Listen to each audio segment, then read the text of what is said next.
Nagkaroon nga ng fan meet ang Don Bell sa California. Talagang tuwang-tuwa ang mga fans sa dalawa habang nagsasalita. Kahit saang lugar talaga pumunta ang Don Bell, maraming nagkakaidolo sa kanila. Wala man sa edad, talagang kahit matanda, bata, ay love na love sila. Dati may lumabas na video ang Don Bell, matagal na yon. Bell is wearing a dress na naka-tube, tas may napansin ata si Donnie, siya ang nagtaas ang automatic ng kamay niya. The person's face is cannot be found. May napansin ng mga netizen, parang si Donnie lang yata yung guy na introvert, yet very bungis-ngis and hindi takot makita ng lahat na kinikilig siya.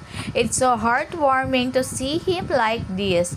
Yung saya niya walang kapantay lagi and with Bell, it just happened all naturally. At tinanong pa nga nila kung may jet lag ang dalawa. Kita naman sa kanilang mga mata ay parang kumikinang walang ka jet lag basta silang dalawang magkasama.